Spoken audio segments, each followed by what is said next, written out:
Amigos y amigas, justo participé de la instalación de una primera reunión que podría decirse es una reunión preparatoria de un diálogo nacional con miras a buscar los acuerdos básicos del espíritu de este diálogo y también lo que puede ser la mecánica del diálogo.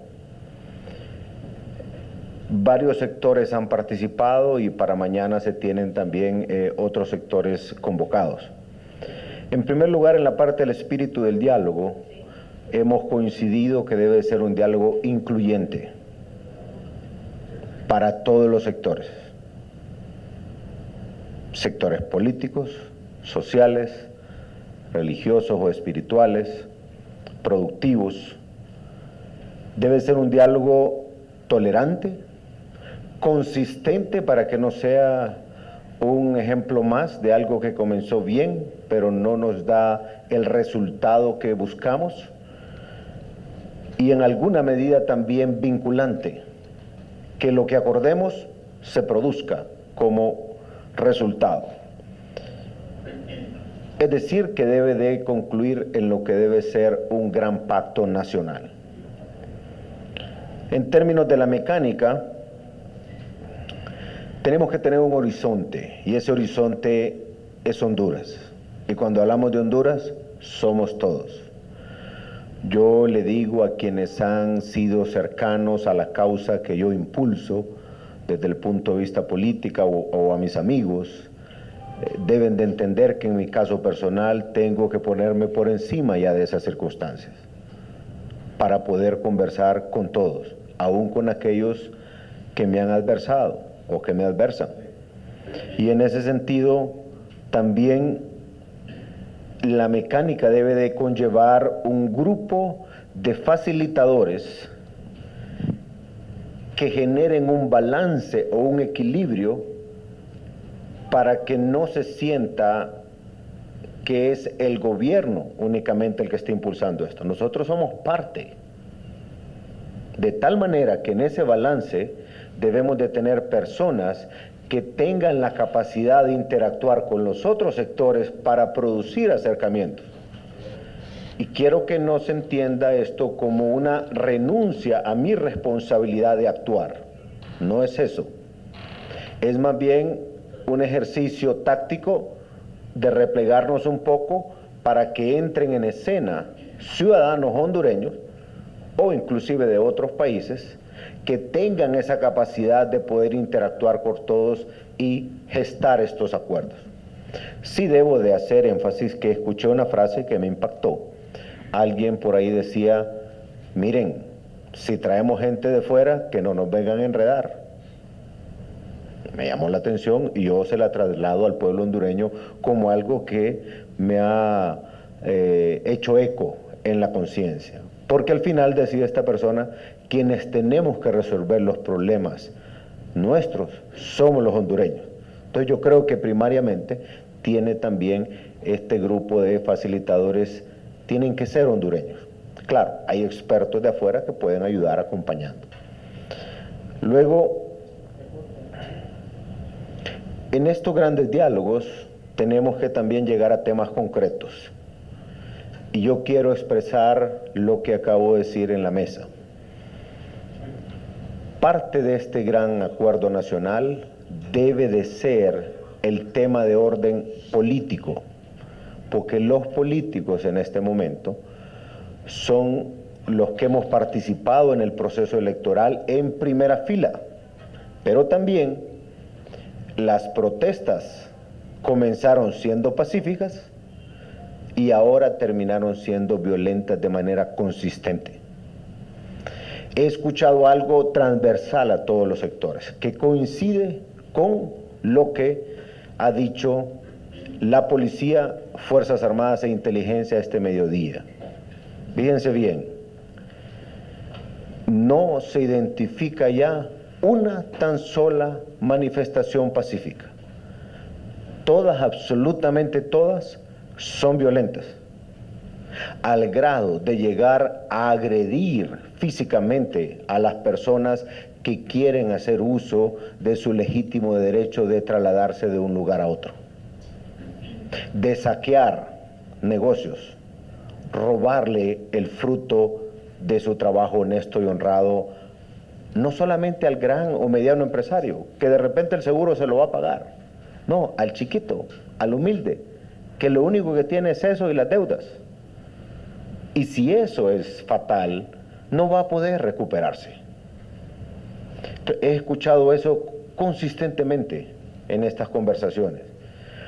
Y ellos han hecho un llamado a la autoridad a garantizar la protesta pacífica, pero también a ser enérgico y contundente a la violencia. Lo que se ha identificado con claridad es, a lo largo y ancho del país, que son grupos de maras, de pandillas, de crimen organizado en las diferentes protestas. También ellos han dicho, si alguien quiere protestar pacíficamente, tiene su derecho, y la autoridad tiene que protegerlo. Yo creo que en ese balance, Honduras tiene que moverse con claridad. Solo quiero insistir en algo. Esta época de Navidad, desde el punto de vista espiritual, ha sido siempre tradicional para reencontrarnos. La familia, los amigos, los vecinos, los viejos compañeros que nos encontramos en los pueblos cuando regresamos a nuestro lugar de origen o nos visitan. Pero también ha sido tradicional para mucha generación de empleo temporal. Y eso no está ocurriendo. Muchos que invirtieron trayendo importaciones o comprando producto para elaborar otros o revenderlos, no lo están haciendo y están perdiendo. Están perdiendo mucho empleo, miles de hondureños. Y no se vale usar la política para eso. Mi mensaje hoy a quienes mañana asumen el comando en jefe de las Fuerzas Armadas es que la Constitución es clara de velar por el orden público. Y en esa ruta tenemos que transitar.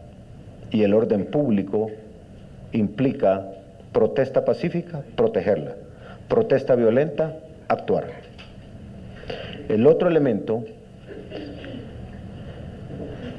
es que quiero pedirle la colaboración a todos los medios de comunicación, porque se requiere alimentar de información a muchos organismos de inteligencia que están ya identificando quiénes son los cabecillas que han estado recibiendo recursos, pagando a personas para mantener las tomas. Y en algunos casos me decían, la toma está aquí, y alguien le dice, váyase por este otro lado, pero allá le cobran para pasar. No solo a los carros, sino al transeúnte. Y eso se llama extorsión. Eso se llama impuesto de guerra, como quieran llamarle. Por tanto, las unidades que se han creado para enfrentar esos delitos tienen que actuar. Y en esa medida, la recompensa que están ofreciendo las autoridades para encontrar o dar información de estos grupos criminales, que ya no son políticos, sino que son grupos criminales. Me refiero a que los grupos criminales aprovecharon lo que fue una protesta pacífica, política, legítima, y entonces se subieron en la ola y ahora ellos están delinquiendo. Tenemos que darle la información al ciudadano para que pueda mandar esa información que permita hacer las capturas del caso. Tengo un espacio para 2, 3 preguntas. Estamos a la orden. Muy bien, señor presidente.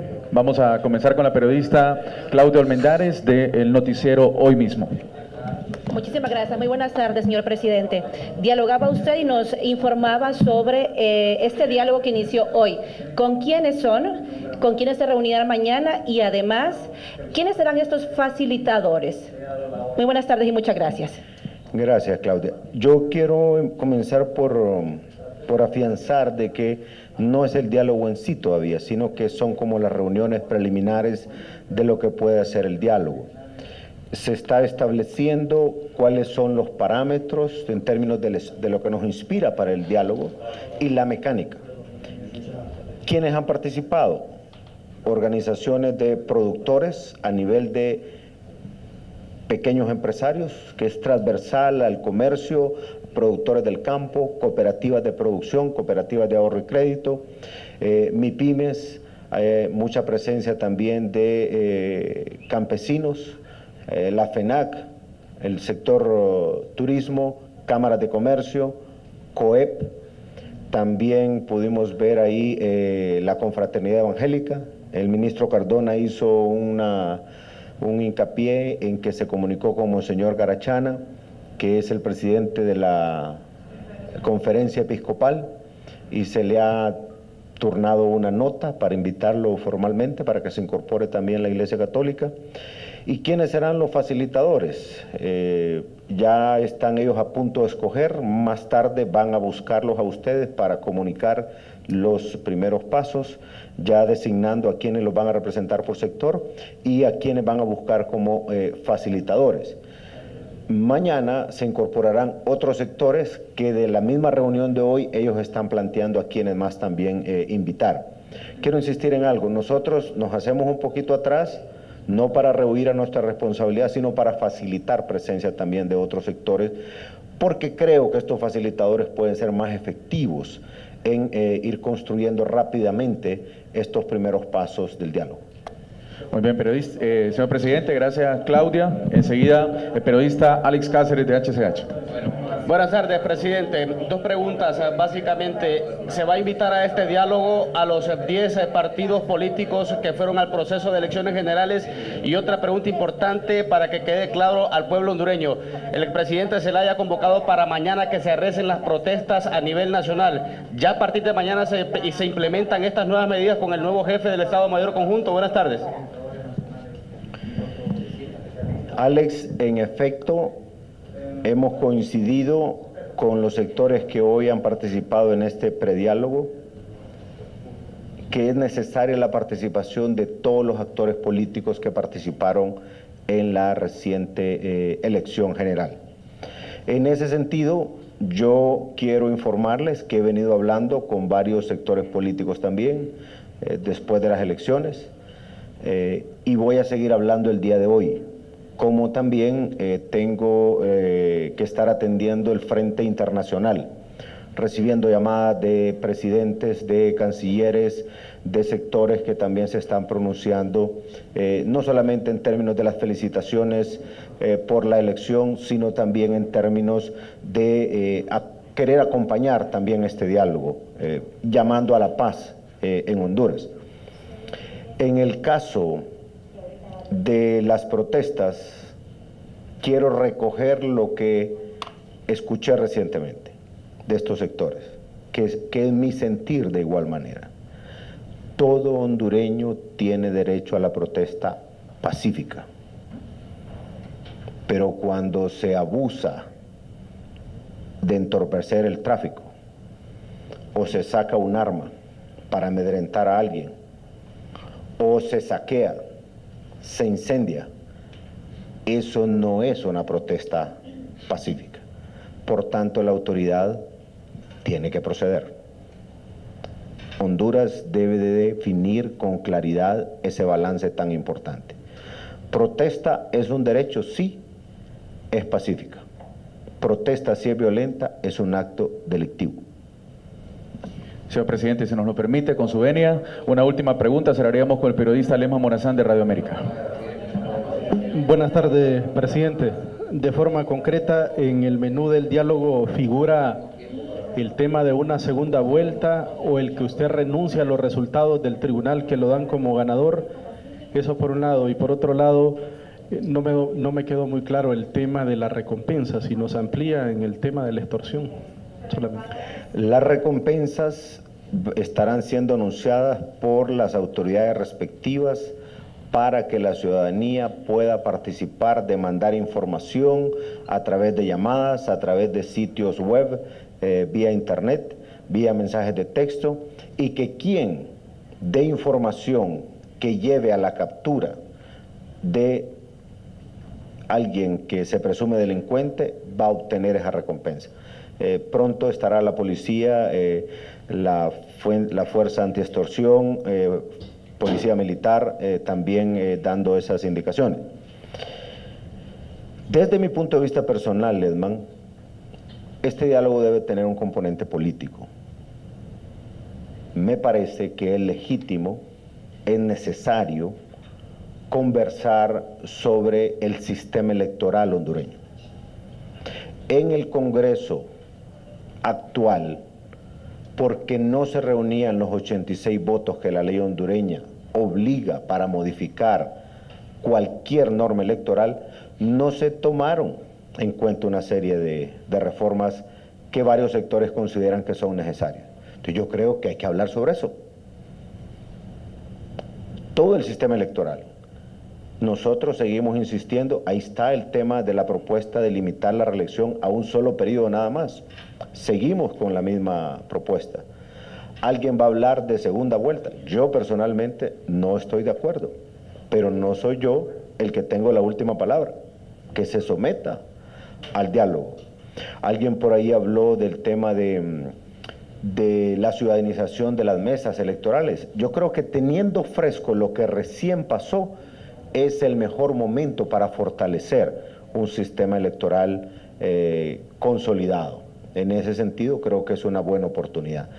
Termino diciéndoles que no hay crisis en el mundo que si se actúa con el ánimo de sacarle provecho,